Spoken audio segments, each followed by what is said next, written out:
Fala galera, beleza? E aí galera? Estamos começando mais um querido e amado Podcreto. Eu que vos falo, Juan de la Rua, ao meu lado meu querido parceiro, irmão, sócio, Diego de la Rua. E aí, meu velho? Beleza? Hoje recebendo um convidado muito especial, Rafael dos Santos Silva. Este mesmo. Bem-vindo, Rafa. Obrigado. Rafa. Eu que agradeço a oportunidade de estar aqui com vocês. Antes de começar aqui o nosso bate-papo, queria deixar um recadinho pra galera. Pessoal, vocês, né, que mexem com concreto, seja para comprar, para orçar, para fazer projeto, né, orçamento de obra, vocês têm que conhecer o Conca. O Conca é um aplicativo que a gente desenvolveu para auxiliar vocês em todo esse processo, tanto na medição, para saber o volume de concreto que você vai usar, tanto quanto no orçamento. Tá? Ele já tem uma base orçamentária baseada na Sinap, tá? Para você poder ter uma noção do custo da sua obra no concreto. Então, usem e abusem. Tamo junto. É isso aí, galera. Não esquece de curtir, compartilhar e se inscrever na página aí. Valeu?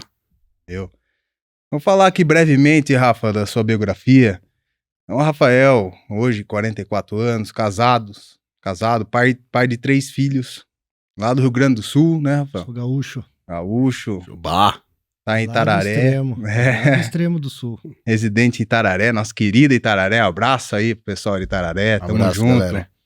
Engenheiro civil com mais de 20 anos de atuação no setor da construção civil, obras públicas, industriais, residenciais, comerciais, pós-graduado em Engenharia de Segurança do Trabalho pela Faculdade de Tecnologia de Tupi, Curitiba, e graduado em Engenharia Civil pela Universidade Estadual de Santa Catarina. Isso mesmo.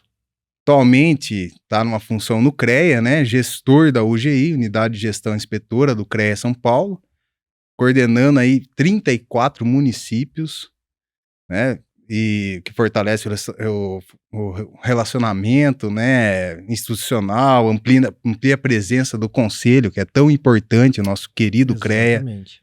Né? Também é cofundador da Associação de Engenheiros de Itararé, em 2023. E abrindo um parênteses aí, né? Na qual vocês são um grande parceiro nosso lá. Sim. É isso aí. Um grande incentivador lá. A gente tá Tamo junto. junto. Foi vice-presidente, né? Precisou se desligar agora para assumir essa função no CREA. Né? Participou também da gestão pública lá de Itararé, Conselho Municipal de Saúde, foi presidente em 2024, 2025. Também integra o Conselho Municipal de Defesa e Meio Ambiente, né? É o CONDEMA. Também foi presidente de 2023 a 2025. Atuou como secretário municipal de Obras e Desenvolvimento. Sócio e fundador da empresa Golden Engenharia e Consultoria. Fator, né? Isso. Fator Engenharia e Consultoria e Projecom, projetos e construções voltados à execução de obras públicas. Então, o Rafael aqui tem uma experiência absurda, né? Com certeza o nosso papo vai ser muito bom, né? Vou abrir o microfone para você aí, para você contar mais detalhadamente da sua carreira e toda a sua trajetória, e aí a gente vai conversando aqui. Fica à vontade aí, Rafa. Vamos lá. Primeiramente, gostaria de agradecer, né? O Juan, o Diego. A gente já está há um bom tempo aí fazendo marcar essa conversa, né? Que a gente gostaria de estar participando com vocês aqui. Então, gostaria de agradecer essa oportunidade de estar aqui hoje. Nós que agradecemos. Com certeza. E a trajetória começou lá em 99, quando eu fui para Joinville, né? Meus pais já moravam em Itararé, fui para Joinville para fazer faculdade de Engenharia Civil. E lá comecei a cursar Engenharia Civil e quase no final da faculdade, o curso nosso lá era integral, né? Então a gente dificilmente conseguia estagiar, era uma coisa que eu queria desde o início do meu curso, fazer estágios para aprender, para fazer uma capacitação, mas em função da grade curricular nossa não permitia a gente fazer isso. No último ano de curso, a faculdade começa a ficar um pouco mais flexível nessa questão de horários, e aí eu comecei a estagiar numa construtora Dona Francisca, né? Ela leva até o nome em homenagem lá a uma das fundadoras da cidade de Joinville, que foi a Dona Francisca, uma pessoa muito importante, foi uma pessoa muito importante para a região. e a gente mexia com muita obra industrial. O foco da empresa era a manutenção industrial. Até porque Joinville é uma cidade industrial, né? De colonização alemã. Então foi muito importante esse aprendizado lá, porque a colonização alemã, o povo de origem alemã é um povo muito exigente, né? Eles trabalham pelo correto, eles trabalham pelo que é certo, para fazer a forma da maneira mais correta. E isso deu uma bagagem muito legal para nós, assim, né? A gente trabalhava em várias empresas da região lá, e daí isso em 2005, né? Que foi quando nasceu meu primeiro filho. Meu primeiro filho nasceu 15 dias após a minha colação de grau. Nossa, Foi planejadinho. Uhum. E aí eu colei grau, nem 15 dias, 14 dias. O meu filho nasceu. E aí fui efetivado nessa construtora, trabalhei 2 anos nessa construtora, era muito legal o trabalho que a gente tinha com eles lá, com o proprietário. E aí eu fui convidado por uma universidade da cidade, que era a Univille, a ser o engenheiro da universidade para implantar um novo polo deles na cidade, né? E aí eu já estava com planos, nesse período eu já estava com planos de vir para Itararé. E aí implantei esse novo campus. Eles queriam que eu continuasse na equipe deles, mas já tinha esse plano aqui de voltar para Itararé. E em 2008 eu voltei para Itararé. A ideia era começar a construir, fazer empreendimentos, construindo com meu pai e vendendo, né? Mas eu não consigo ficar parado, né? Essa questão de ficar numa situação um pouco mais calma não é meu feitio. E aí, no final de 2008, eu recebi um convite para ingressar na equipe da Prefeitura Municipal de Itararé. E aí entrei como uma contratação emergencial. Eles estavam com dificuldade de engenheiros e entrei como contratação emergencial. 30 dias depois eu fui efetivado, 30 dias depois eu virei secretário municipal. Então o pessoal brinca que foi uma coisa bem rápida. E aí trabalhei na gestão, né, do falecido João Fadel. Na sequência, eu trabalhei na gestão do César Perúcio, que já é falecido também.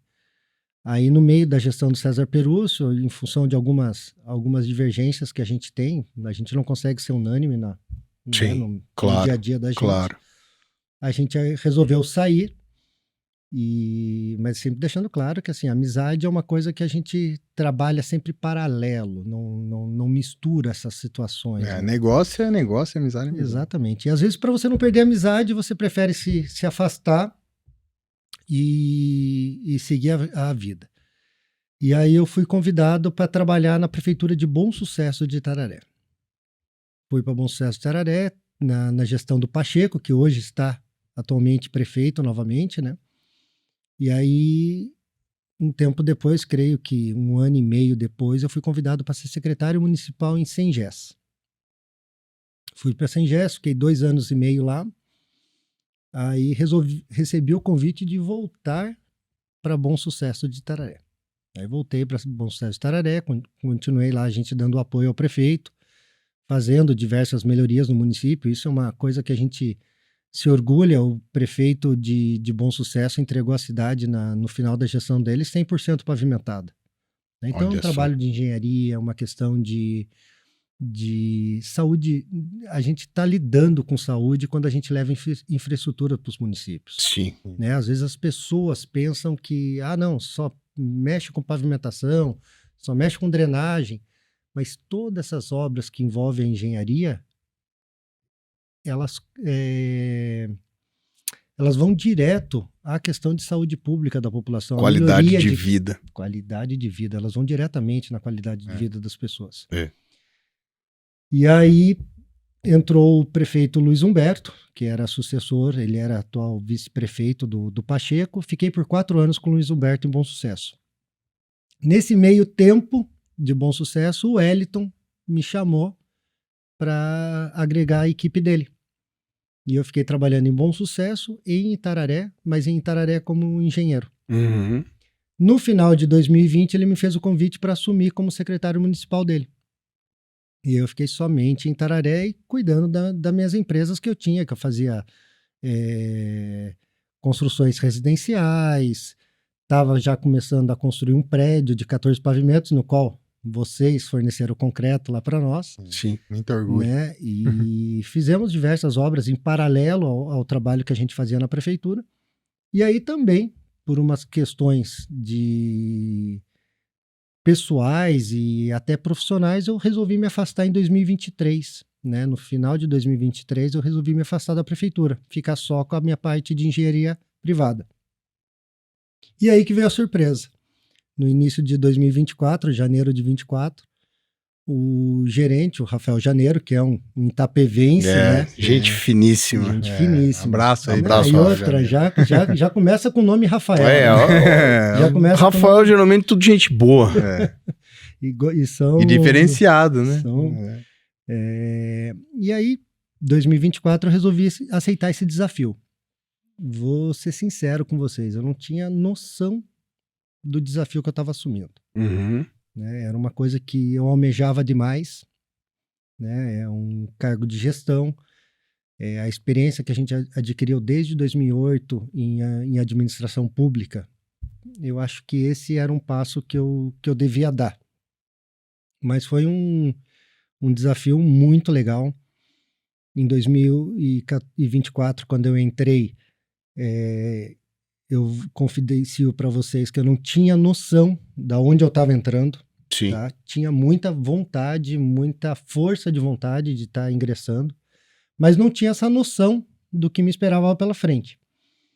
Né? E já estou há 1 ano e meio no cargo de gestor hoje do CREA São Paulo, juntando aí a gerência do Rafael Janeiro, que me dá uma força tremenda no dia a dia da gente.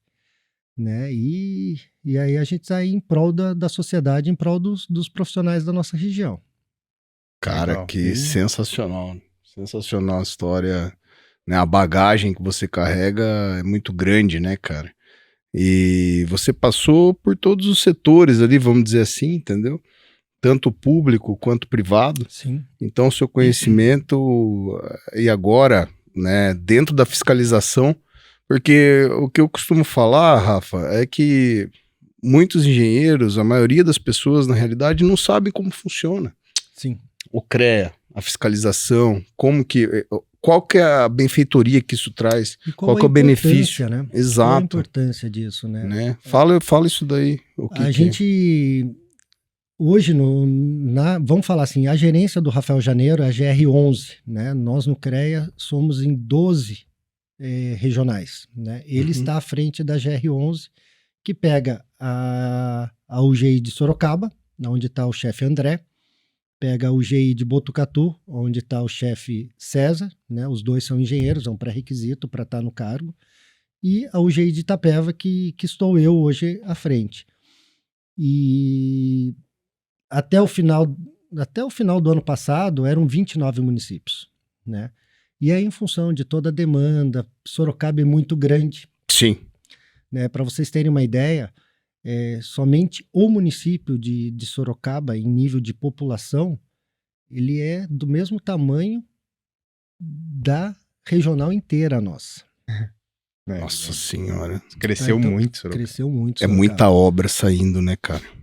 E a questão de desenvolvimento é maior, então, consequentemente, o número de obras, né? A gente sabe que o desenvolvimento está diretamente ligado à engenharia, à construção civil.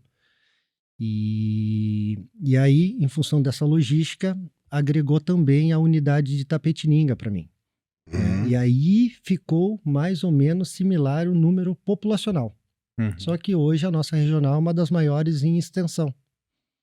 Porque a população é igual, mas você tem que deslocar muito mais que o cara que tá em Sorocaba ali, né? Que é mais concentrado ali, mas prédios e tal. E eu digo para você assim, são situações distintas, né? Hoje a minha situação ela é um pouco mais complexa, vamos falar assim, em função das extensões que a gente tem que percorrer, né? A do André, ela é um pouco mais complexa na questão desse volume de trabalho concentrado. Né? Então, assim, a gente tem Hoje a gente tem 5 unidades do CREA que eu tomo conta, né? Que seria a unidade de Itapetininga, Capão Bonito, Apiaí, Registro e Itapeva. Sim. E a gente está em parceria com 6 associações, que são essas 5 que eu falei para vocês, mais a de Itararé, que ainda não tem unidade do CREA, que é a caçula das associações, né? Ela tem aproximadamente 2 anos de existência. E aí um trabalho que a gente vem fazendo em parceria com o Rafael, em parceria com o CREA de uma forma geral, é essa questão da aproximação com o profissional. É isso que você falou, Diego. A gente precisa mostrar ao profissional o porquê que a gente está ali. Sim. Né? Não é só para pagar RT. Não é. As pessoas têm aquela frase montada, né? Que o CREA está ali para cobrar RT. E na verdade não é o cobrar RT. O CREA está ali para preservar o bom profissional e para preservar a sociedade. Né? E como que ela vai preservar a sociedade? Desde que tenha um profissional qualificado à frente dos trabalhos. Né? E aí que vem o CREA para fazer esse trabalho incessante. Vou falar para vocês que não é fácil. Né? A gente corre o dia inteiro. Muitas vezes a gente acha que a gente não vai conseguir atingir os objetivos, né, por causa dessa correria, por causa desse número de trabalho, mas no final do dia a gente sai com a sensação de dever cumprido e já pensando o que a gente vai fazer no dia seguinte. A gente cria uns problemas dentro de casa, né? Uhum. Que a esposa fala assim, agora você só pensa no CREA. Né? Mas eu falo para ela, é uma coisa que isso daí vai da gente, né? Eu, quando estava na prefeitura municipal, na gestão do Wellington, ela também falava assim, por que ele só aciona você? Por que você viaja muito com ele? Mas é pelo jeito da gente, esse jeito da gente ser proativo, do jeito você que resolve, né? E se a As gente pessoas vão atrás de quem resolve. Né? Não, e se a gente não resolve, Juan, a gente sabe a quem recorrer. Né? Eu acho que a gente não resolve nada sozinho, eu tenho certeza disso, na verdade. Né? Eu acho que, entrando assim num paralelo até com relação à questão de vocês que fornecem concreto, eu sempre deixei muito claro para os meus clientes, o custo e a responsabilidade de você ter um concreto dosado em obra, e a responsabilidade e o custo de você ter um concreto usinado é praticamente similar, né? Só que você tem todo um controle, toda uma qualidade por trás de uma empresa que faz aquilo, aquele é o segmento dela. E eu acho que na nossa vida profissional vem essa situação também, né? Eu, como secretário municipal, tinha tempo, por exemplo, de sentar numa mesa de trabalho e fazer um projeto? Não tinha.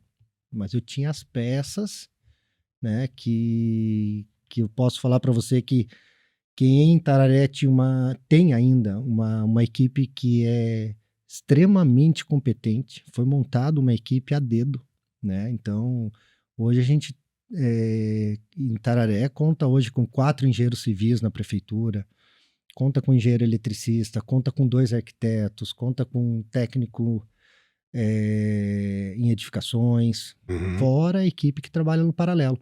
E isso te dá uma bagagem, isso te dá uma tranquilidade para você conseguir trabalhar, para você correr atrás, para você resolver problemas. Por quê? Porque essa equipe te sustenta no teu trabalho. E no CREA é a mesma coisa. Né? A gente tem uma equipe hoje fora de série, a gente é um número reduzido de funcionários. Para vocês terem ideia, a gente é em torno de 600 funcionários no CREA para tomar conta do estado inteiro. Nossa Senhora. Tá? São 370 mil profissionais da engenharia no estado de São Paulo. É o maior conselho de classe da América Latina. Tem mais de 100 mil empresas aí registradas. E crescendo, né? E crescendo. E é um trabalho que a gente tem feito incansavelmente, né? A Superintendência de Fiscalização, que é um dos braços ali da estrutura organizacional do CREA, tem feito um trabalho, sabe, fora de série com relação a essas questões de fiscalização e nos norteando para que a gente consiga aplicar isso na ponta aqui, que é onde a gente está. Rafa, e assim, tira uma dúvida. Existe alguma ajuda municipal, estadual, federal para o CREA? Ou os próprios profissionais que bancam essa estrutura aí? Na verdade, assim, o CREA hoje ele é mantido pelo recolhimento das RTs. Uhum. Né? Então, é o recolhimento das RTs que fazem o sistema gerir. Ou ser seja, gerido. o governo não ajuda em ela é nada. Deveria, uma né? autarquia, né? Ela é uma Deveria autarquia. ajudar, né, cara? Porque o interesse maior, né, do CREA existir, como você falou, é do governo no fim da história, porque é pra população mesmo, né, cara? Então é para benfeitoria, para segurança da população, então você evitar que uma obra seja feita de uma maneira que venha, né, a ter um problema, Sim. tal, causar um desastre, uma catástrofe. Então, querendo ou não, cara, é uma utilidade pública, né? É utilidade pública. E como todos os conselhos de classe, né? A profissão da engenharia é uma profissão regulamentada, como diversas que a gente tem no Brasil, e elas são, os conselhos, através dessas regulamentações da profissão, são para direcionar as competências e atribuições de cada profissional, até onde cada profissional pode ir, Uhum. né? E aí eu falo para você, essa ajuda, eu entendi até na questão de você me falar de forma financeira, Uhum. né? Mas assim, hoje o CREA tem um termo de cooperação com os municípios. A gente tem feito já diversas parcerias do CREA São Paulo com os municípios. Aqui na nossa região a gente já está trabalhando em vários municípios, está em conversa com os prefeitos, com os secretários de obras, para que a gente faça esse termo de cooperação, porque isso é muito bom para a sociedade, né? Uhum. A gente sabe que nós temos um número limitado de equipe, prefeitura também tem um número limitado de equipe, né? E juntando essas forças, juntando essas trocas de experiência, a gente consegue atender da melhor forma a sociedade, né? Que é trazendo segurança para eles, porque muitas vezes as pessoas acham que a gente está sendo um incômodo na vida das pessoas, porque a gente está lá para fazer cobranças, Uhum. né? Não questões de cobranças financeiras, mas a gente tá lá para falar. Ó, você precisa de um responsável técnico, esse responsável técnico tem que te dar assistência. Tem que usar Né? EPI. A questão é que é pro bem dela mesmo. Pro bem dela mesmo. A RT significa assinatura de responsabilidade técnica. Anotação de responsabilidade técnica. Ou seja, uma pessoa é responsável pelo projeto, pelo serviço que ela está prestando.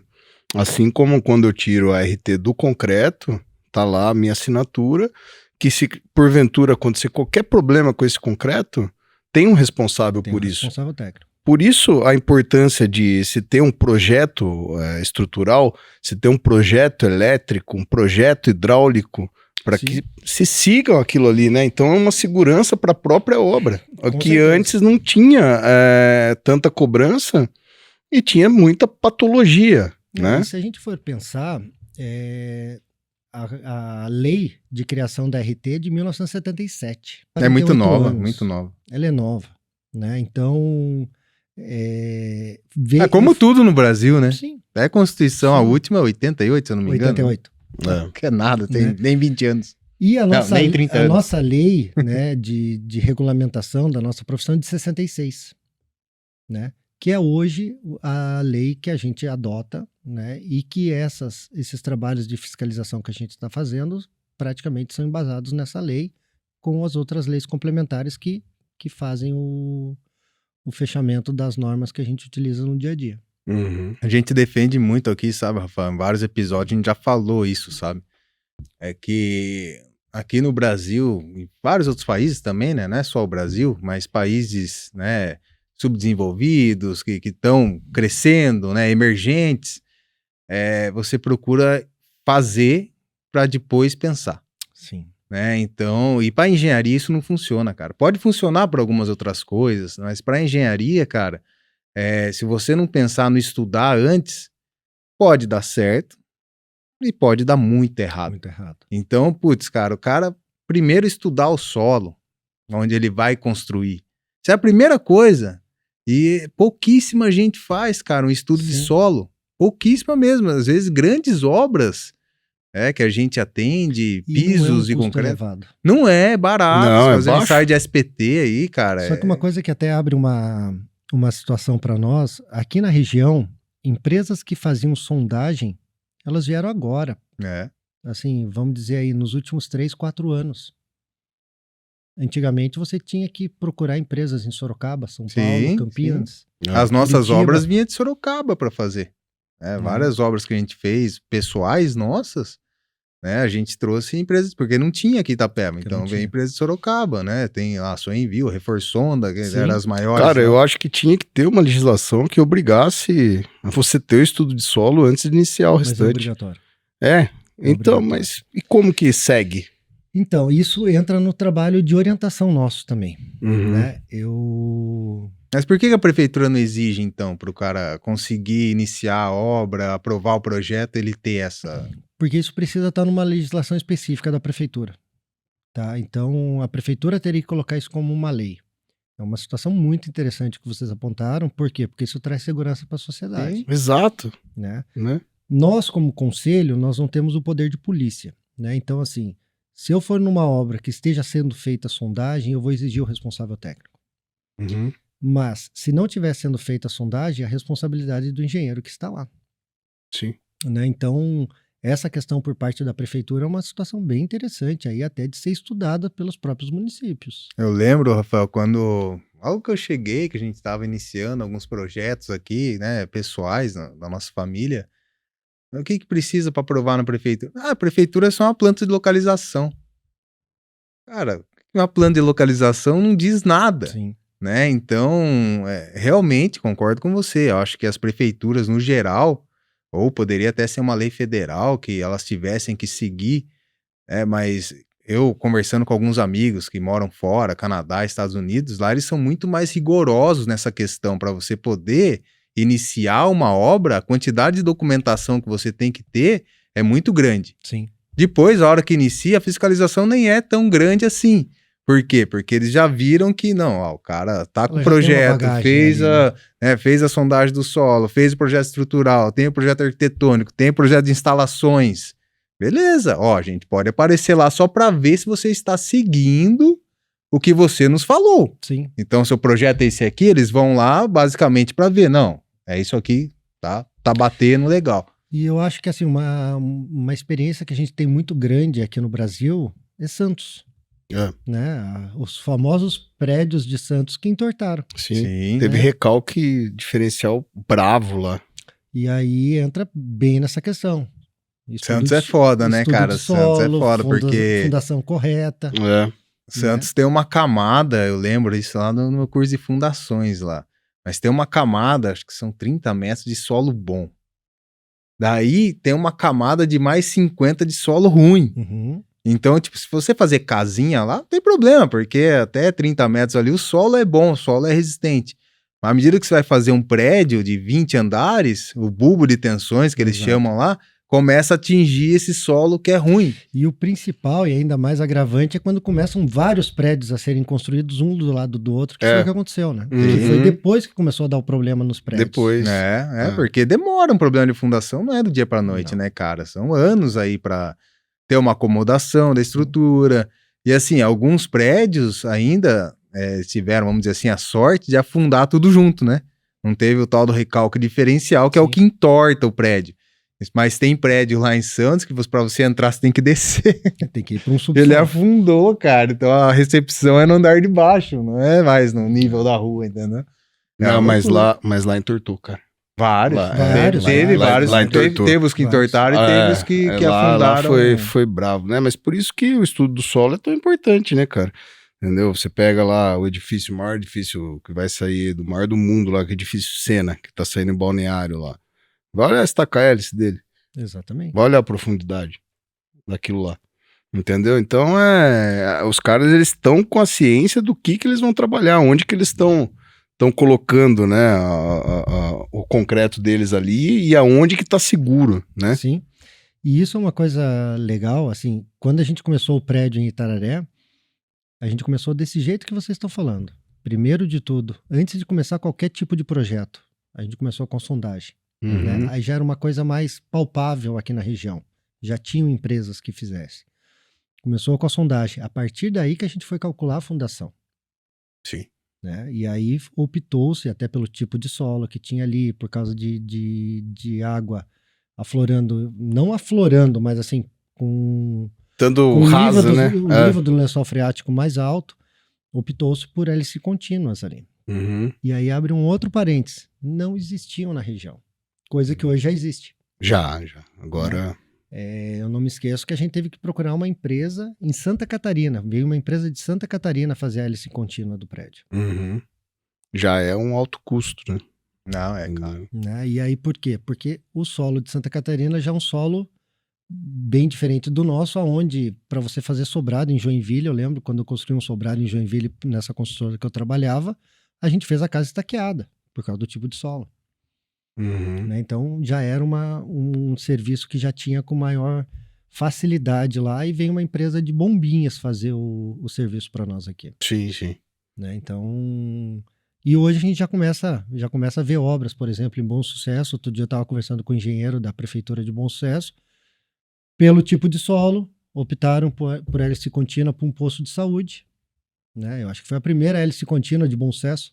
Uhum. Né? Então, assim, a cultura está se moldando. E a gente fez agora lá uma hélice contínua para uma escola também. Sim. Né? Então, dependendo da situação, o cara acaba economizando ali, né? Com certeza. Entendeu? E vai em função da segurança. Exato. Mas é o que você falou no início, né? Sem fazer a sondagem, não tem como você... Tem vários tipos de fundações, né? Vários. Você pode fazer aí... deve ter uma dezena aí de tipos de fundações que você pode escolher para fazer a sua obra. Mas sem a sondagem, cara, é uma aposta. Sim. Então, basicamente, como que... principalmente construções menores, casas... Faz uma broca de tanto por tanto que aguenta. É assim, cara. Então, o cara faz pela experiência dele, como ele já fez, né, e tal, e nunca deu problema. O cara faz e... E isso é uma das coisas que a gente tem feito através do CREA para a gente fazer esse trabalho de orientação aos profissionais, né? Então vamos falar assim, a gente faz uma rede e a gente faz esse trabalho de orientação para que assim seja criada uma rede de responsabilidades, né? O que eu quero dizer com isso? Eu posso fazer um imóvel e eu ser responsável por tudo? Posso, mas eu posso distribuir essa responsabilidade, sendo na sondagem, que vai ter um engenheiro específico que vai fazer isso, ele vai ter a anotação de responsabilidade técnica dele, seja do concreto, que vai estar fornecendo e também vai ter, seja do calculista estrutural, seja de quem está construindo, seja de quem está fazendo o projeto, seja de quem esteja administrando a obra. E aí você começa a ver que tem várias cabeças pensantes dentro do processo. Não é uma única pessoa. Uhum. Né? E uma coisa que a gente tem batido de forma bem forte na fiscalização nossa são as empresas e profissionais que prestam serviço em determinadas obras e serviços, porém eles não emitem ART porque eles acham que eles estão protegidos, estão acobertados pelo profissional que emitiu a RT geral. E isso não é verdade. Sim, era uma dúvida, né? Bem recorrente essa, né? Não é o correto, né? Então, assim, eu tenho uma empresa de estrutura metálicas e eu estou entrando numa obra que você é um engenheiro. Tá? Antigamente você falava, eu sou responsável por isso. Hoje nós entendemos que não. Você tem um CNPJ, você tem uma empresa, a responsabilidade é sua. A RT é sua. E a RT vai ficar junto, fazendo parte integrante desse processo. Sim. Sabe, Rafael, não porque eu sou, né, proprietário de concreteira, mas assim, na parte do concreto, eu vejo assim um problema nessa questão da RT, não de emitir, não do valor, mas por quê? Pela execução não ser da concreteira, a execução da concretagem em si. Então a concreteira, a hora que ela dosa o concreto lá, bonitinho, joga dentro da betoneira, o caminhãozinho sai da central, ele é uma coisa. Agora, isso é uma coisa que a gente treina muito nossos operadores, né, para evitar, que é a mudança da característica do concreto dentro da obra e na execução da obra.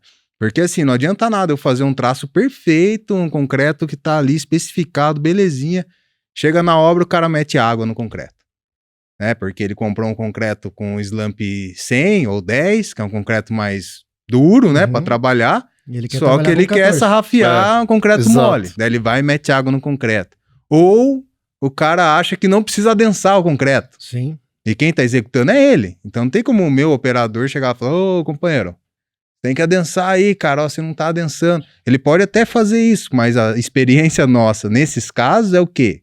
BO, problema, porque Sim. o cara fica bravo, vai xingar o operador Às vezes nosso. troca até de fornecedor. por causa disso, Troca né? de fornecedor. Então, eu sou a favor em ter a RT em todos esses sentidos que você falou, porém, no caso da concretagem, tem que estar bem explicitado isso. Tipo, cara, eu sou responsável pelo traço do concreto, mas a execução, a aplicação desse concreto, se vier a ter um problema, a gente vai parar e estudar. Sim. Foi um problema de traço ou foi um problema de execução?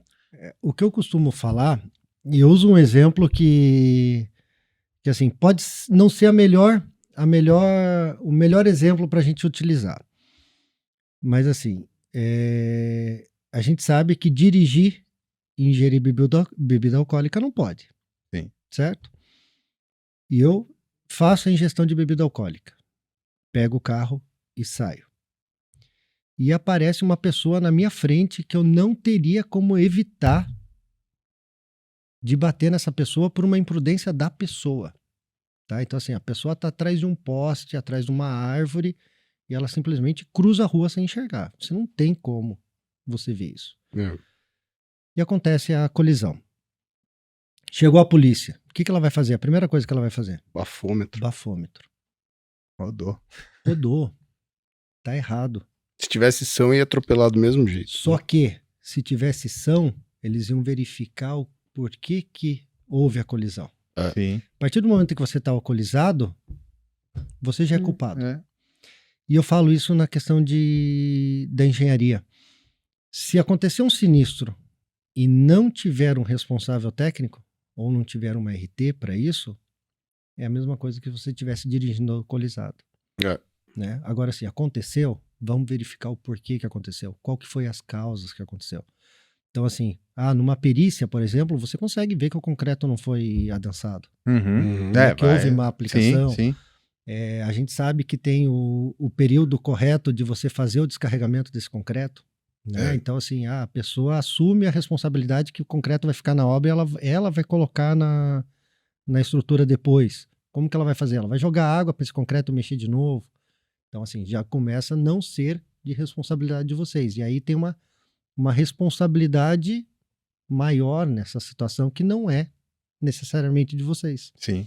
Né? Então, por isso que a gente fala, tem RT? Tem. A RT referente ao quê? Ao fornecimento de concreto. Agora tem uma RT também, que é responsável à execução desse concreto. Sim. Isso aí, essa separação que eu tô falando, né? Ele aplicou na obra. Vamos dar um exemplo. Eu fiz a minha casa e resolvi colocar estrutura metálica. Por um motivo, deu problema por causa da estrutura metálica. A responsabilidade é de quem fez a estrutura metálica. Exato. Eu só forneci a estrutura metálica, quem montou foi o pessoal da obra. Começa a dividir essas responsabilidades. Mas por isso que na nossa concreteira é norma nossa, se o cara for adicionar água, fala, doutor Rafael, você pode colocar 50 litros a mais de água, só que o senhor assina aqui e coloca o seu RG. Porque isso daí é um mapeamento. Sim. Se vier a dar um problema, fala, não, mas o Rafael colocou água no concreto. Tá aqui a prova. Se você não fizer isso, o cara não assume que pôs água no concreto. Não, eu não fiz nada. E aí eu vou um pouco além, que a gente está falando aqui de responsabilidade técnica. Quem que seria o legal para estar assinando isso? O engenheiro da obra. Engenheiro da obra. Esse era o... Por quê? Porque se o mestre de obras assinar, se o pedreiro que está fazendo ali assinar, o engenheiro não está sabendo que foi adicionada essa água e ele está vendido numa situação que muitas vezes ele estava na obra até 15 minutos antes desse ocorrido e a hora que ele saiu para uma outra necessidade, aconteceu esse episódio. É a hora que colocam. Por isso que é importante, que às vezes o engenheiro não ia deixar pôr. O engenheiro não ia deixar pôr. Puxando esse gancho, ele ia chegar e falar assim, não, a gente vai perder esse concreto, vamos pedir um concreto com outro slump, vamos devolver esse caminhão, mas a gente não vai utilizar, ou vamos utilizar esse concreto aqui para fazer uma calçada que não tem uma função estrutural, vamos fazer alguma coisa, mas que a gente não esteja colocando ele na estrutura. É assim, né?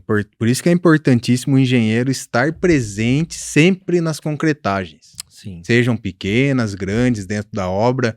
E assim, os mais antigos, principalmente, sempre estão, cara. Sim. O engenheiro mais antigo, não, amanhã tem concretagem, o cara já Tem sabe dia que de ele vai concreto. chegar cedo lá. E- E assim, também pro pessoal entender, tá?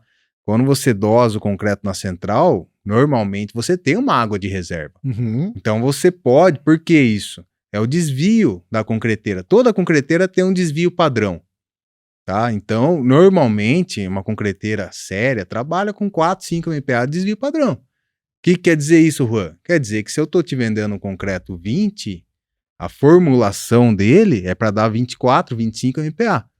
Por que isso? Porque se for adicionado água, né, dentro da tolerância que a gente faz no traço, vai atingir o seu FCK 20. Exatamente. Então você sai da central, né, da usina dosadora, com uma água que você pode adicionar, tá? Mas não é 100 litros, 200 litros. Normalmente, de 50 a 80 litros de água ali numa carga de 8 metros, você tem ali para você poder adicionar sem alterar a resistência final.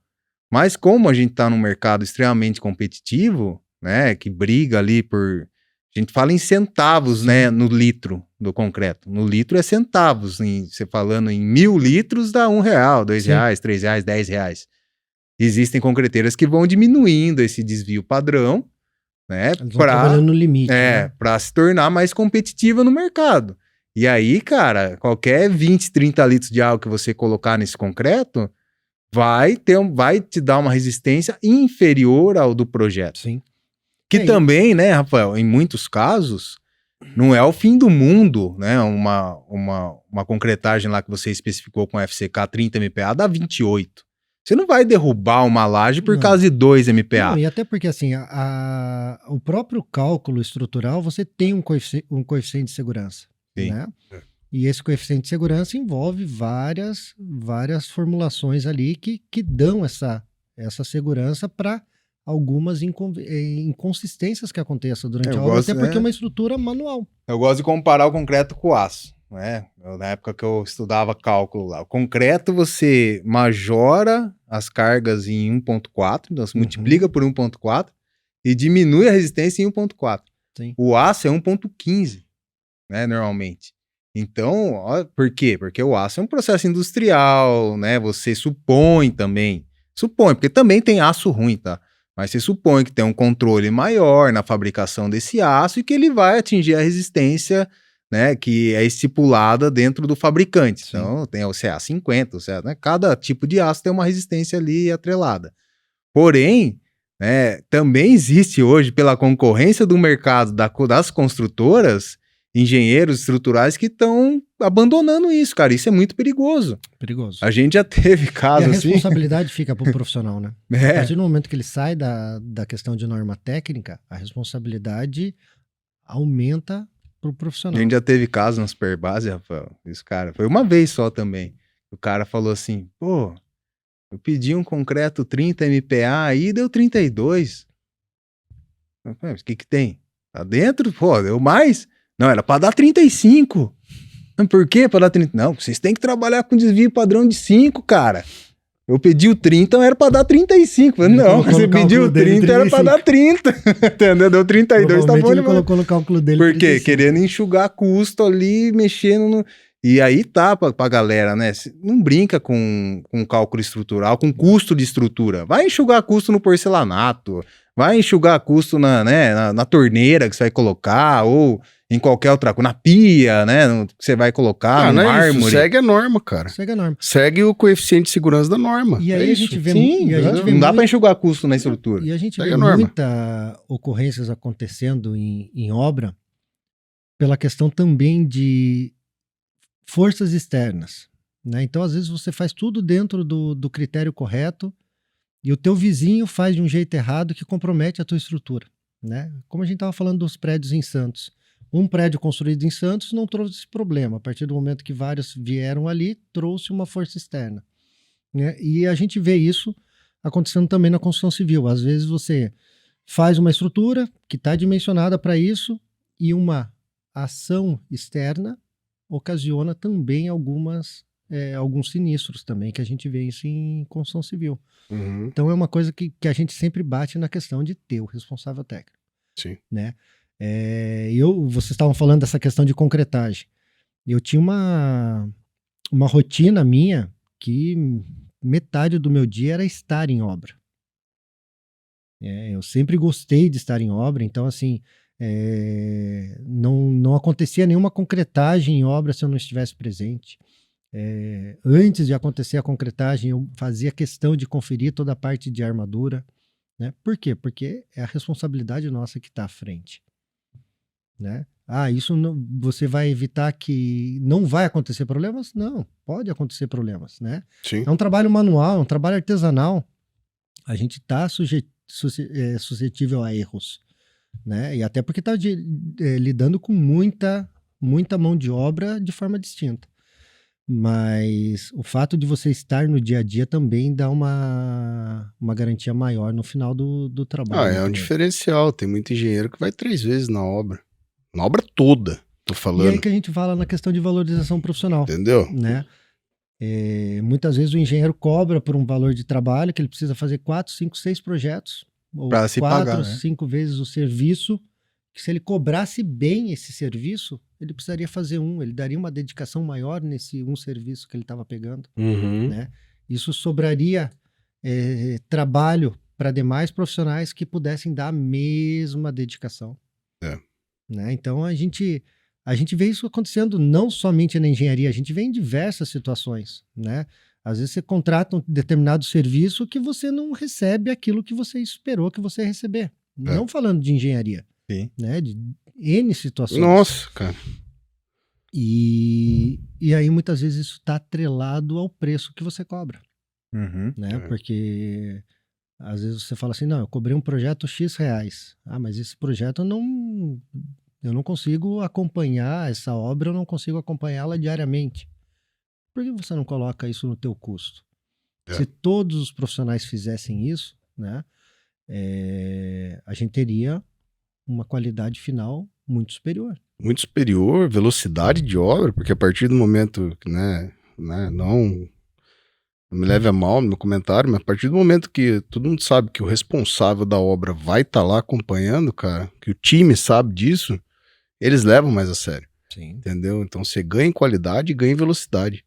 E hoje a gente tem alguns agravantes, né, que se chama rede social, que se chama celular. Exato. Então, assim, se você não está no teu dia a dia ali... Tem vários memes, né? Os memes muito legal. Isso, né? Da equipe de obra fazendo banda, fazendo helicóptero na betoneira. Muito legal. Né? E isso é uma realidade que muitas vezes onde não há acompanhamento. Não é uma realidade que acontece. Mas, assim, é uma realidade que se você não for, não vai ser essa a situação do helicóptero. Sim. Mas o ritmo de trabalho tende a ser menor. Né? Então é uma coisa que está intrínseco no ser humano. O ser humano, aonde existe a cobrança, ele rende de um jeito, e aonde não existe a cobrança, ele rende de outro. E qual que é a dureza do CREA quando não se é cumprida a norma, não se é recolhida a RT? Qual que é a dureza? Como que é feita essa cobrança em cima? Como que é a multa? Como que funciona? Antigamente se notificava o profissional para o profissional regularizar a RT. Só que isso estava gerando um problema generalizado. De que forma? O Diego esperava o CREA ir na obra para daí ele emitir RT. Sim. O Juan esperava o CREA ir na obra para emitir RT. Tem que notificar antes, né? Só que aí, o que acontece? Nessa questão do tem que notificar antes, você faz o profissional, né, agir no momento que você está fiscalizando ele, e não porque ele sabe que ele tem que fazer aquela situação. Hoje a situação mudou. Hoje você chega num determinado serviço, existe a irregularidade constatada no local, é autuado direto, tá? Do mesmo jeito que se vocês estiverem andando de carro e não tiverem de cinto de segurança, a polícia não vai parar e notificar vocês. A polícia vai autuar vocês, né? E nós, como um conselho e uma autarquia federal, agimos dessa mesma forma. E aí você tem um período de defesa para você poder justificar todas as situações, né? Às vezes pode acontecer uma interpretação errada. E ali é um momento para você entrar com a sua defesa, ir para análise. Se você não concordar, você pode recorrer dessa decisão. Uhum.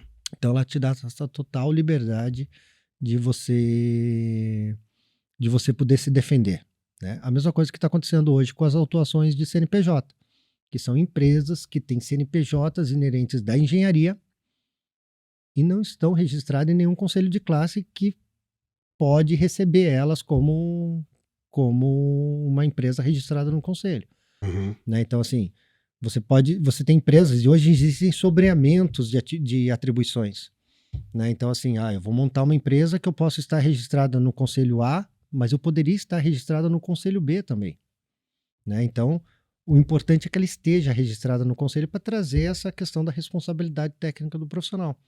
Então, não existe uma obrigatoriedade, algumas questões, algumas atividades, sim, né, que são inerentes de cada conselho, mas você pode, sim, escolher dentro da possibilidade o conselho que você quiser. Essa multa é um valor fixo, depende da atividade? Como que é calculada essa multa? Na verdade, assim, elas existem por artigos, por enquadramentos, ela tem um Depende valor, do que o cara, qual foi a infração. Tipo o que você falou do trânsito, né? Depende da infração. Exatamente. Eu volto a falar que se não tivesse o SPT Estudo de Solo, já devia ter uma multa já de cara. E eu acho que o estudo de solo tinha que estar linkado com a continuação da obra. Eu acho que tinha que ser por etapas, sabe? Tipo, você fez o estudo de solo, agora você pode continuar, sabe, cara? Agora você vai fazer o projeto estrutural, agora você pode elaborar, né, o projeto estrutural. Ontem eu estava conversando com um engenheiro e ele comentou um fato que aconteceu em Santos. Mas isso é coisa de 30, 35 anos atrás, até mais. Você não tinha essa divulgação e não tinha esse número de empresas que faziam sondagem, então você fazia uma sondagem intrínseca, né? Você vamos fazer uma escavação para a gente ver até onde a gente vai conseguir fazer a perfuração desse tipo de fundação. E ele contou um caso bem específico, que não é uma coisa que a gente vê aqui na nossa região, que eles colocavam a estaca pré-moldada e eles tinham que segurar com um cabo de aço porque ela entrava com um atrito negativo. Olha só. Então eles começavam a descer a estaca, seguravam ela com cabo de aço para fazer o encamisamento e colocar uma segunda estaca para continuar descendo. Uhum. E chegou numa determinada profundidade, essa única estaca, e inviabilizou o projeto que a pessoa estava querendo construir. Porque aquele solo não comportava o que ele ia construir. Uhum. Então, muitas vezes, um estudo de sondagem que você faça para uma determinada obra, num determinado local, muitas vezes o custo que você vai ter para fazer aquela obra inviabiliza. Às vezes vale a pena você vender esse terreno para um outro tipo de construção que às vezes se comporte ali, que tem uma carga menor, e você parta para um outro local de construção. Perfeito. E aí você verifica nisso, né? Nesses ensaios também tem iniciais. a possibilidade, em alguns casos, de você mudar o material, né? Com certeza. Então, você trabalhar com uma estrutura metálica é muito mais leve do que você trabalhar com concreto armado, por exemplo. E aí que entra na questão do planejamento e na questão de engenharia. Eu falo que a engenharia ela é legal porque ela está aqui para resolver e dar soluções aos problemas. Uhum. Né? Eu tinha um professor na faculdade que ele falava assim: na engenharia tudo é possível. Você só precisa saber o quanto você está disposto a gastar. Né? Então, assim, você quer fazer um determinado tipo de serviço numa determinada região, você está preparado a ter um gasto desse montante, ou você prefere construir numa outra região, um outro tipo de construção que você vai ter um gasto menor. Então, mas a engenharia, isso é o legal da engenharia. Ela permite que você construa o que você quiser, né? E você só tem que decidir o quanto você está disposto a pagar. Eu tenho uma amiga minha, Cristina, um abração para Cristina, que ela faz bastante estudo de viabilidade para galera. Então, assim como o Rogério, que veio aqui também, trabalha com isso. Então o cara fala, eu quero fazer um prédio assim, assim, assado, não sei o quê, nesse terreno aqui. Então você fala, não, vê a região, vê a atratividade, qual vai ser a taxa de retorno, em quantos anos esse empreendimento vai se pagar, ele vai é viável, vai se pagar ou não? Sim. Né? Porque muitas vezes o cara, não, mas eu tenho um terreno, quero fazer um prédio assim, assim, assado, e putz, se o cara não faz esse estudo antes, ele vai ter prejuízo, cara. Ele não vai conseguir recuperar o Às investimento. vezes ele pode ter sorte, né? Às vezes ele pode fazer essa tentativa e essa tentativa ser Sim. muito próspera. Mas é uma coisa que ele tá meio que de olho vendado fazendo essa aposta, né? Então, existem hoje toda essa parte de viabilidade, como foi mencionado. Eu quero implantar um loteamento, né? Mas eu tenho déficit habitacional na cidade? A cidade está com uma procura por esse tipo de lote que eu vou colocar, nessa região que eu vou colocar, né? Então, tudo isso entra nessa questão de análise de viabilidade, que muitas vezes é um custo que você tem, é um custo expressivo, mas se você pensar no montante todo que você pode arriscar, é um custo que é totalmente aceitável e muito mais indicado de se fazer. Mas é que, né, voltando ao ponto que eu tava falando, por exemplo, você faz um piso, só que você não compactou o solo corretamente. Aí o concreto vem a ceder, vem a trincar. A culpa não é do concreto, Não. a culpa é do serviço porco que foi feito na compactação do solo, entendeu? Então, que nem você estava citando a Alemanha, você pegar a Europa, Estados Unidos, a importância que eles dão pro trato do solo antes de jogar concreto em cima é muito grande, cara. Isso daí que gera economia, porque você tem daí um pavimento que tá compactado e tá uniforme, ou seja, tá no nível, né? O cara vem, ele dá uma macetada na terra de qualquer jeito, cara, não põe lona, não põe brita, não põe nada e acha que vai jogar lá 15 centímetros de concreto em cima e tá resolvido. Mas vamos falar assim, numa questão de pavimento asfáltico, Exato. né? Eu estou fazendo um pavimento asfáltico com 3 centímetros de espessura. Aí, para recapeamento asfáltico é diferente, porque você tem toda a irregularidade, uma coisa que já existe, mas assim, pavimento novo, você consegue fazer todo o abaulamento correto da via com equipamentos para que você tenha uma camada uniforme de 3 centímetros. Uhum. Né? A mesma coisa no concreto. E aonde que está? Um concreto de 3 centímetros aguenta? A maioria dos asfaltos hoje de pavimentação asfáltica nos municípios é em torno disso. Né? Caso em seções específicas, onde tem um tráfego maior, um volume de tráfego maior. E aonde que está toda a parte de resistência principal? No solo. No solo. Não, principalmente no asfalto, né? Se não tiver uma subbase, um subleito, um leito, uma base, né? São várias camadas, não, e muitas né, vezes cara? O que encarece o asfalto? A substituição de solo, o preparo do solo, o tratamento Você do falou, solo. Chegar numa umidade ótima.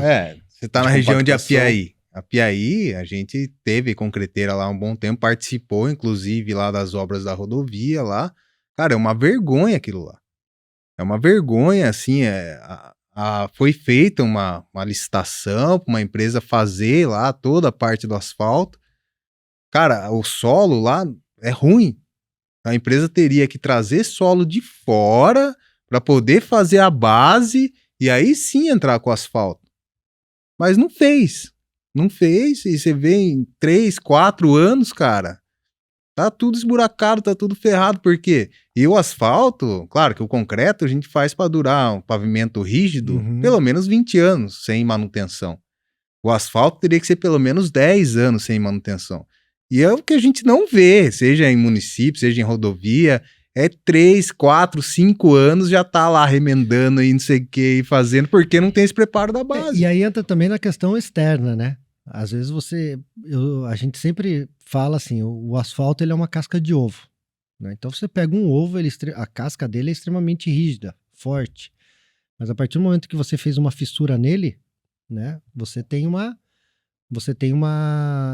perda de resistência considerável. E no asfalto é a mesma coisa. A hora que ele começa a ter infiltração, água, né, ou uma água ascendente, então isso tudo muda essa questão da vida útil do pavimento. São algumas economias que são realmente burras, né? Aí me desculpe aí, pessoal, mas a duplicação que foi feita aqui em Itapeva é uma vergonha, os dispositivos que foram feitos. Uma vergonha. Você tá numa pista dupla, de repente vira para um lado pra você subir na ponte, pro outro lado ocorreu um acidente gravíssimo lá, com a perda de uma vida lá, as circunstâncias detalhadas eu não sei. Mas, cara, é muito mal sinalizado, é muito mal dividido, entendeu? E tudo foi feito, tinha um projeto A, foi transformado num projeto B-C para economizar, para reduzir Não custo. desapropriar, não ter que desapropriar. Então a gente Custo sempre muito alto, vira né? nesse negócio, sabe, cara, de vai dar certo assim, vamos fazer assim para, né, e umas economias que o retrabalho que vai gerar depois vai ser muito mais caro. E uma Aí, coisa- você falou, causa, né, perda de vidas, né? Ah, Sim, acidente, uma coisa cara. que a gente fala a gente até poderia ter, assim, uma das coisas que a gente devia ter falado aqui, a engenharia ela é muito, muito ampla, tá? Hoje a gente tem aí acima de 40 cursos de engenharia. É. E uma das engenharias que a gente tem, né, através até de pós-graduação, é engenharia de tráfego. Aonde o engenheiro que tem toda a parte de conhecimento e capacitação para isso, ele verifica como deve ser feito o trânsito do município, né? Você vê grandes cidades que você tem essa equipe. E a gente já vê em municípios pequenos que muitas vezes é uma pessoa que não é da área, Tchê. né? Então, assim, o Nem prefeito... sabe o que tá fazendo. né, o prefeito quer que essa rua agora possa parar só do lado direito. É. Baixa uma determinação lá e a partir de hoje não para mais do lado direito. Mas às vezes a melhor opção é que não parasse do lado esquerdo, pelo número de garagens que tem, o Sim. número de vagas que vai ficar disponível. Ou às vezes o interessante, por um estudo de fluxo de veículos, é que aquela mão não tivesse aquele sentido, ela tivesse o sentido inverso. É. Então isso entra num estudo muito mais complexo do que a simples vontade de você querer fazer uma mudança no sistema de trânsito do A gente município. fez um curso que chamava Calming Traffic. Eu ia falar disso. Isso, né, a gente fez na UFSCar, na época que o Rua tava lá, né, é fantástico. Só que foi um curso. Agora, você imagina uma pós voltada a isso, entendeu? Um mestrado, um curso já voltado à engenharia de tráfego mesmo, ao tráfego urbano, assim como o urbano também, o rodoviário, né? Tem que ter, cara. Tem que ter. Hoje não é só fazer rotatória em qualquer lugar, achar que isso daí vai, né? Tem alguns cruzamentos aqui em Itapeva Itapeva, que é, pô, uma cidade pequena, tem pouco tráfego, mas é Mas difícil de passar, cara. Não, e às Se vezes for de 5h30 a 6h30, cara, você tem que ficar ali tentando entrar, Você vê até a né, questão do velho? estudo de tempo de um semáforo. Exato. né? Às vezes- Semáforo que não tá... Abre na sequência, na Ele não- sincronia. tá Então, sincronizado. assim, às vezes você para num semáforo, a hora que você abre esse semáforo e você arranca com o veículo, você já tem que parar no Para o outro. semáforo da frente. Se você tiver um número maior de veículos naquela região, Trava você vai congestionar o local. É.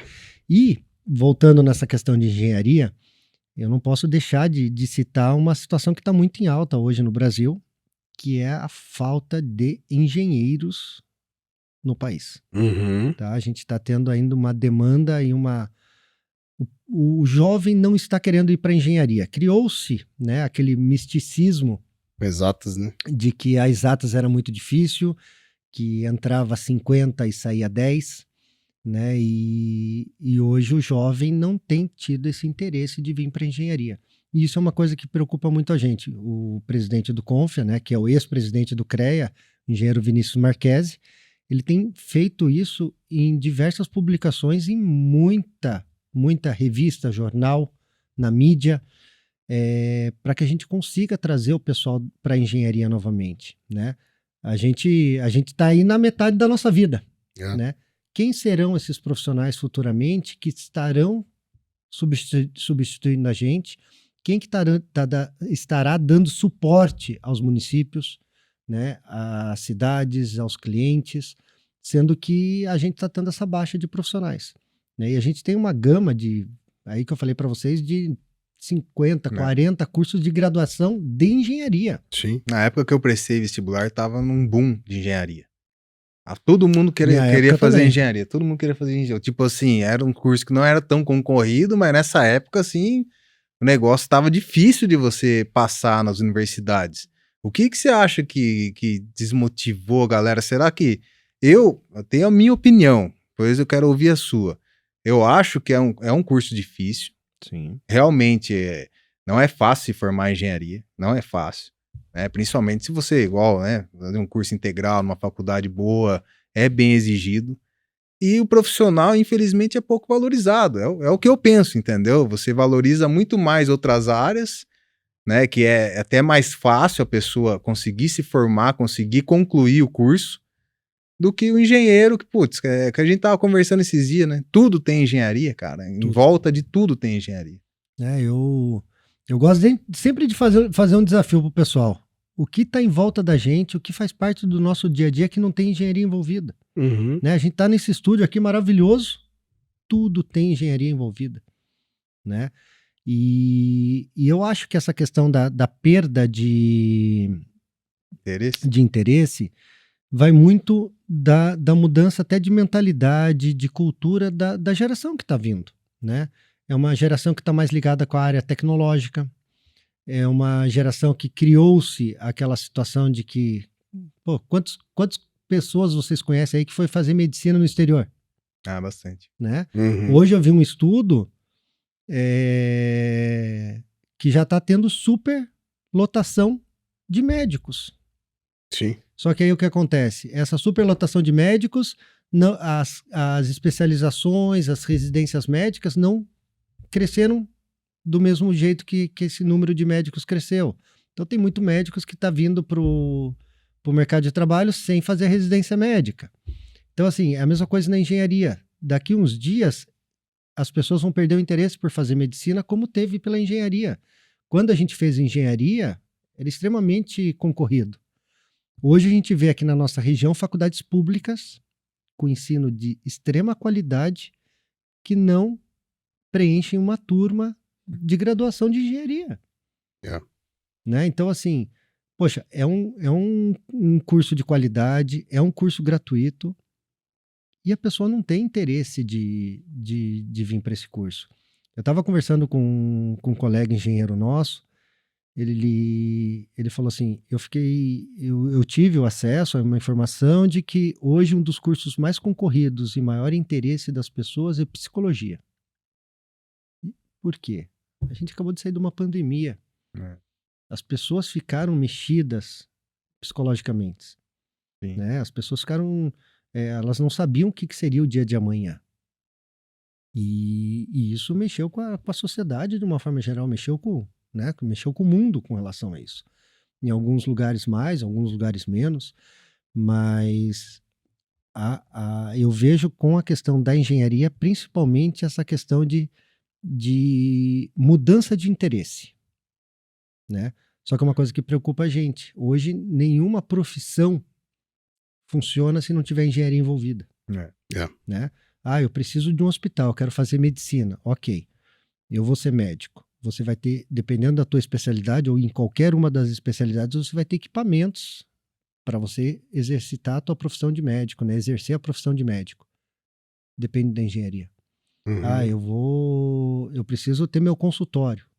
A engenharia está envolvida. Né? Eu vou trabalhar num posto de saúde, engenharia envolvida. E quais engenharias? N engenharias envolvidas. Trabalhar no hospital, engenharia envolvida demais. Não, né? E aí, assim, você pega assim, tem municípios aqui do lado que estão ampliando hospitais.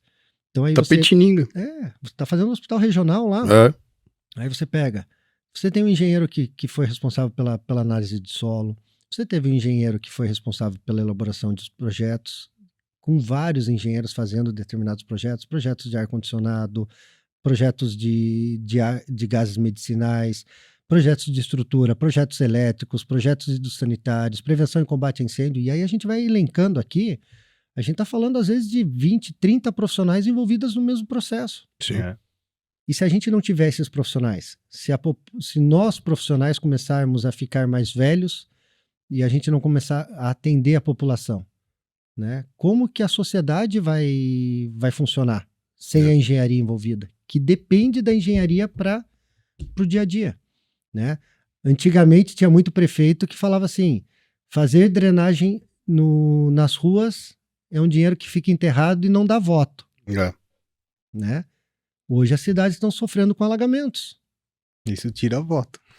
Tira voto agora, mas e quem fez sem drenagem? Quem fez o asfalto eleitoreiro? Sim. Esse é o grande problema, né? Que os caras não fazem coisa para durar 20 anos. Não fazem coisas para durar 20 anos. Então, às vezes, o que acontece? longe de mim tá falando que acontece isso em algum município nosso aqui, tá? É só Se uma... acontecer, é mera coincidência. Exatamente, mas assim, é coisas que a gente escuta acontecendo em outros países. Mas tá acontecendo agora, não vou falar qual cidade, né? Não, aqui não vai ter mais buraco, e daí você sai com uma caçamba cheia de pedrisco com piche, jogando pro meio da rua, você acorda, tá interditada a rua, porque tá lá o caminhão tampando um monte de buraco, você não sabe por que tá com o buraco, qual que é a consequência do buraco, você só vai lá tampar, porque é pra mostrar pro povo que está tampando os buracos da cidade. Chuva, ele vai embora. É ridículo, cara. Não dura um ano. A gente cansa. A gente comenta na questão de engenharia. Te cansa. Às vezes eu tô fazendo... Tem municípios que estão fazendo pontes da zona rural. Mas a ponte da zona rural, o pessoal dos serviços, né, que mexe com esse tipo de manutenção na prefeitura faz. Mas na primeira chuva leva. Né? Então, assim, é dinheiro público sendo colocado no ralo. Né? Então, por que não tem um estudo hidrológico? Né? Quem é o engenheiro que vai fazer esse estudo hidrológico? Qual tipo de ponte que eu vou executar no local? Vai ficar um pouco mais caro, mas não vai ser na primeira chuva que ela vai ser levada, não vai ser na segunda que ela vai ser levada. Qual a durabilidade dela? Ela vai durar dela? 15, 20 anos. 100 anos. 100 anos, né? Não, mas eu digo assim, uma ponte de zona rural, ela acaba tendo é feita às vezes para ter uma vida útil menor. Sim, por quê? vai mudança, né? Porque muda aquela estrada para de ter utilização, sim. né? Não é uma estrada de fluxo constante. As que tem fluxo constante, e a gente, na época que eu estava em Itararé, a gente fez acho que 3 ou 4 pontes, que foi conseguida através da Defesa Civil, pontes de concreto. Né? Aí é uma outra história, porque ali liga-se bairros a bairros, não vai mudar esse fluxo.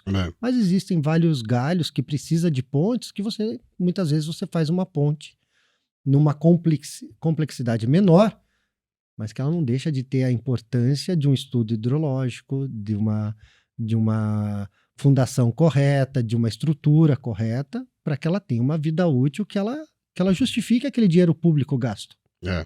O importante é a inauguração, né, Rafa? O importante é o dia do evento da inauguração. Vou deixar próximo da eleição para inaugurar.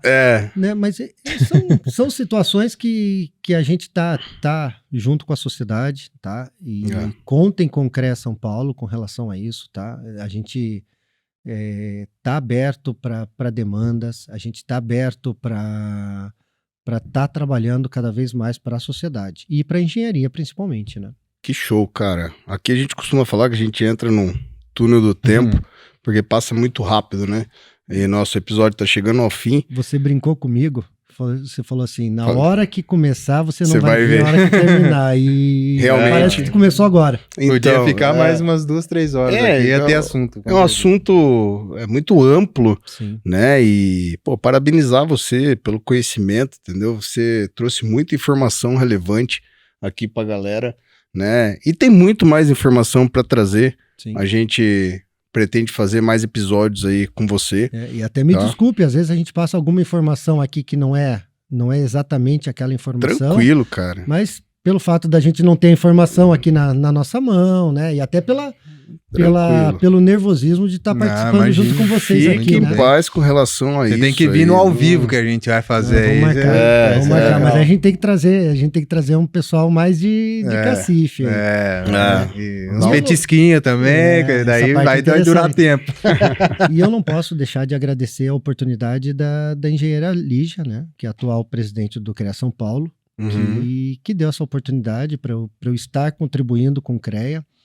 Ao Vinícius, que também, né, me deu essa oportunidade, e ao Rafael Janeiro aí, que é o meu gerente direto e que a gente trabalha em conjunto e tá em prol de valorizar o profissional e trazer segurança para a sociedade. Timaço, cara, e eu tenho certeza que a partir desse trabalho de vocês também está sendo resgatada a valorização da nossa profissão, que é tão importante, né, para a construção de um país aí sustentável, né? Então, cara, agradecer você de verdade, demais aí. Agradecer, obrigado, Juan. Obrigado, né? obrigado. E agradecer vocês aí, galera, que assistem a gente, acompanham a gente. A nossa aí, alegria é ter vocês com a gente, criticando, elogiando, né? Então, clica no sininho aí, se inscreve na página, compartilha com a galera. E a gente vai estar sempre aí trazendo informação relevante para vocês. E, Beleza? Deixa eu deixar o último recado. Não, Façam fique à vontade. engenharia É. e profissional que já é habilitado, que já é registrado, se valorize. Se valorize porque o conselho está fazendo a parte dele. Uhum. Mas ele precisa que o profissional também faça a parte dele, que é se valorizar, ser responsável, né, para que esse conjunto feche de uma maneira correta. Perfeito, velho. Perfeito. É isso Galera, tamo junto. Valeu. aí. Pode crer. creto. Valeu, rapaz.